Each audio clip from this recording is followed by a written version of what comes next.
Hello and welcome to this little video tutorial. I will not be able to do an entire tutorial in one sitting, so I'll make several short videos because it's just so much easier to process the short ones.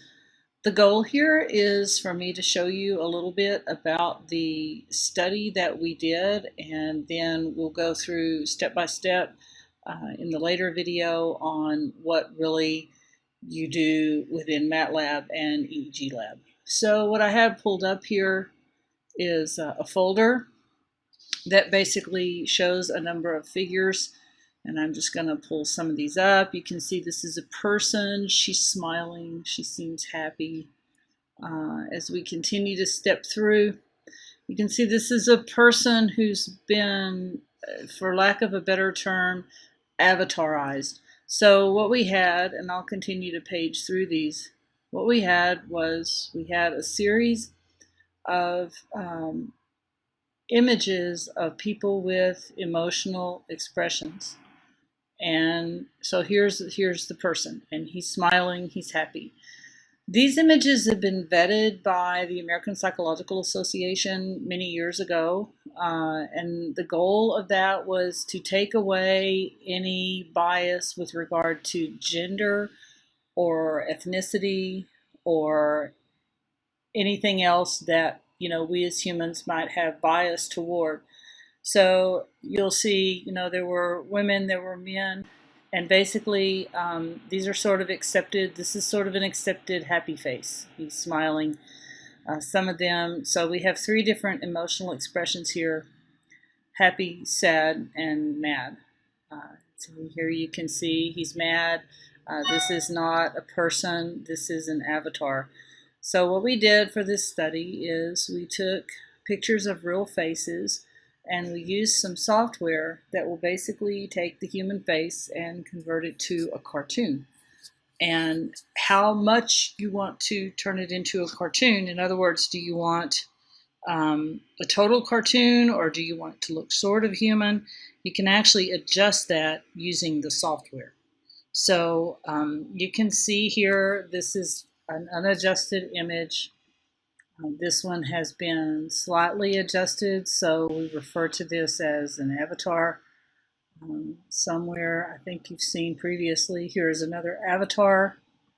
Basically took a picture that we had of a human face like this, ran it through the software to make it look more like a cartoon and less like a human. So the reason for the study is we were working with people with autism. And one of the things we know about people with autism, one of the manifestations of the condition, is that people with autism are a little more uncomfortable, first of all, looking at the human face in ways that neurotypical people would look at the human face. So they don't necessarily look at the eyes in the same way. And they also don't engage the same, what are sometimes referred to as mirror neurons, which is the ability we have to look at another person and sort of project the emotion that we see onto ourselves. So in this case, you can see this woman is sad, and her eyes look sad, her mouth looks sad, and I'm able to recognize that because I have some intuition that my face would look this way if I were sad. So this particular study, we chose three emotions: happy, angry, and sad, or happy, mad, and sad. And we chose three different, from the database, we chose human faces, and we chose two different levels of how much we wanted to cartoonize or avatarize the person. So we basically named these trials human, avatar, and cartoon, with cartoon being the most dramatic sort of dehumanization of the image. What we were interested in is, do people process the human face and the avatar face in a different way? In other words, the different parts of the brain engage. Excuse me, when we're looking at an avatar compared with when we're looking at a human. So in our presentation system, we programmed the system to